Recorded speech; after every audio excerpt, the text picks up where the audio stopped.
अस्सलाम वालेकुम my YouTube family, welcome to another vlog. और आज का व्लॉग जो है उसका आगाज़ हो रहा है नाश्ते से। नाश्ते में आज मैंने बनाई थी बेसन वाले पराठे।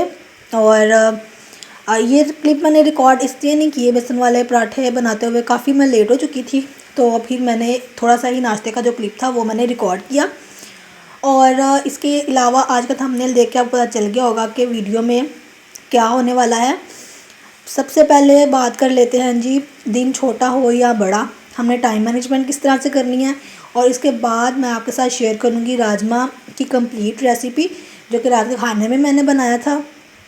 तो यहाँ पे बस नाश्ते का मैंने इतना सा ही क्लिप रिकॉर्ड किया था। इसके बाद मैंने जो थी सफाई वगैरह की थी, कमरा जो है वो सेट किया था। अच्छा, मैंने अक्सर लोगों को कहते हुए सुना है कि आपका दो जो है कमरे का घर है वो तो जल्दी साफ़ हो जाता है। घर एक कमरे का हो, घर दो कमरे का हो, घर तीन कमरे का हो, अगर आप टाइम मैनेजमेंट करते हैं तो ही आपकी जो चीज़ें हैं वो सेटल होती हैं, आपका दिन जो है वो आराम से गुजरता है।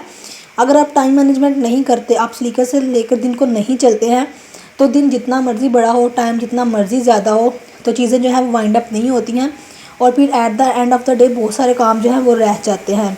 और फिर घर पे जब घर के मर्दों का आने का टाइम होता है, उस वक्त जो है वो बहुत ज़्यादा काम जो है वो फिर करने वाले होते हैं।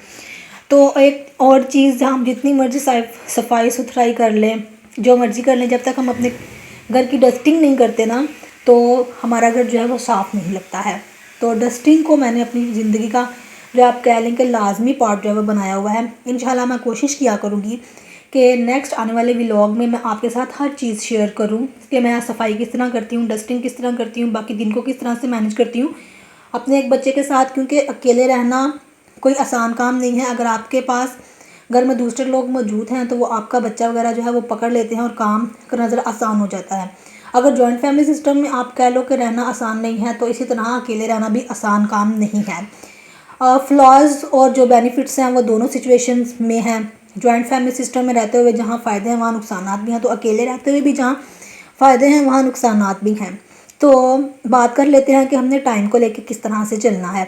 अब दिन छोटा है या बड़ा, आप जब नाश्ता बना रहे हैं ना, तो मेरी तरह मैं क्या करती हूँ कि मैंने डिसाइड कर लेना होता है कि मैंने पहले ये काम करना है और उसके बाद मैंने दूसरा काम करना है। फॉर एग्जांपल, सबसे पहले जाके मैंने कमरे सेट करने होते हैं अपने दोनों, और उसके बाद मैंने सफाई करनी होती है। सफाई करने के बाद डस्टिंग, ये काम मेरा 1 घंटे में डन हो जाता है।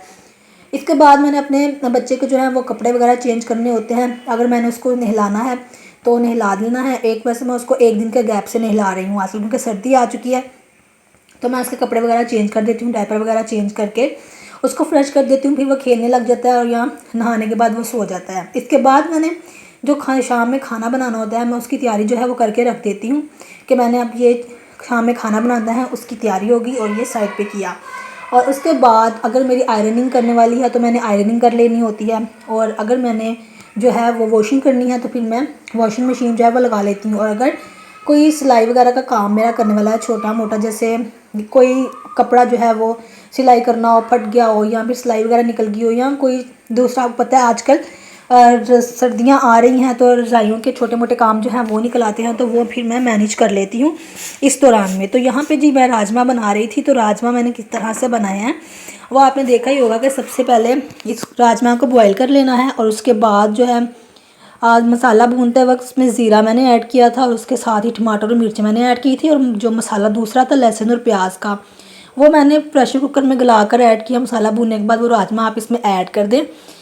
अगर तो आप चाह रहे हैं कि आप उसको भुना हुआ खाएं, तो उसमें आपको पानी डालने की ज़रूरत नहीं है। आप उसको भूनें, थोड़ा सा पानी डालें, और उसको जैसे ही वो आपकी मर्ज़ी के मुताबिक हो जाए तो उसको एडजस्ट कर लें। और अगर आप शोरबा करना चाह रहे हैं, यानी मैंने चावल बनाए थे साथ, तो इसलिए मैंने उसमें जो था फिर पानी ऐड किया और शोरबा बना लिया। तो मैंने कहा कि चलो इसके साथ ही ना कुछ थोड़ा सा ना सैलड जो है वो मैं कट कर लेती हूँ, क्योंकि सर्दियों में इतना ज़्यादा सैलड जो है वो खाया नहीं जाता। जैसे हम गर्मियों में ज़्यादा सैलड खा लेते हैं, गर्मियों में उस तरह से तो खाया जा नहीं होता। तो इस तरह से ना वीकनेस जो है वो काफ़ी ज़्यादा हो जाती है। तो मेरी कोशिश यही होती है कि चाहे थोड़ा सा बनाऊँ, लेकिन मैं सैलड ज़रूर बना लूँ साथ में, क्योंकि पानी भी इतना नहीं पिया जाता सर्दी में। तो इस तरह से अगर ये छोटी छोटी चीज़ें होती हैं, ज़रूरी नहीं होता कि हम बहुत ज़्यादा हेल्दी चीज़ें ही खा लें तो ही हमारे अंदर जो है वो एनर्जी आएगी। ये छोटी छोटी चीज़ें जो होती हैं, अगर हम घर में पड़ी ये भी अपने लिए यूटिलाइज़ करते रहें, तो हमारी बॉडी की जो नीड है ना वो पूरी होती रहती है। तो यहाँ पे बस मैंने ये सिंपल सा सैलेड कट किया था, इसमें प्याज थे और टमाटर था और मेरे पास मूली पड़ी हुई थी घर में। जो सब्ज़ियाँ अवेलेबल थी बस मैंने वही यूज़ करके सैलड जो था बना लिया था। और उसके साथ ही यहाँ पे जो थे वो चावल भी मेरे बॉयल हो चुके थे, तो चावल बॉयल हुए जैसे ही उसके बाद खाना वगैरह जो था वो मैंने खाया। और इसके बाद इस मेरी ये रूटीन होती है कि खाना वगैरह जैसे ही हम लोग खा लेते हैं तो मैंने जो बर्तन होते हैं ना रात के, वो मैंने रात के वक्त ही वाइंड अप करने होते हैं। मैं उनको दिन के नेक्स्ट डे के लिए नहीं छोड़ती हूँ, क्योंकि अगर हम नेक्स्ट डे उठ के किचन में आते हैं ना तो इतना ज़्यादा मैसी किचन होता है, हमें समझ नहीं आती कि हम पहले नाश्ता बनाएं या किचन को समेटें। तो मेरा तो यही हाल होता है कि अगर मेरे जिस दिन बर्तन रह जाए ना सुबह के, वो बहुत मैस क्रिएट हुआ होता है। इसलिए मैं हर मुमकिन कोशिश करती हूँ कि जितनी मर्ज़ी थक जाऊँ तो मैं जो बर्तन हैं वो ज़रूर रात को वॉश करके सोऊं। चूल्हा मेरा समटाइम्स रह जाता है, रात को मैं नहीं क्लीन कर पाती तो वो डे में हो जाता है सुबह नाश्ते वगैरह के बाद। लेकिन जो काउंटर टॉप है मेरा और जो बर्तन है इनका काम मैं ज़रूर रात को कंप्लीट करके सोती हूँ। तो ये जी देखें माशाल्लाह से खाने की कितनी अच्छी लुक आई है। राजमा बहुत अच्छा बनकर जो है वो तैयार हुआ था और साथ में चावल थे और सैलड से, तो इसका मज़ा जो था वो ज़्यादा ही जो था वो आया। तो अगर आपको मेरा आज का व्लॉग अच्छा लगा हो तो मेरी वीडियो को लाइक कीजिएगा, कमेंट कर दीजिएगा अच्छा सा, और अगर दिल करे तो वीडियो को शेयर भी कर दीजिएगा। मिलते हैं फिर कल नेक्स्ट व्लॉग में, तब तक के लिए अपना ख्याल रखिएगा। अल्लाह हाफिज़।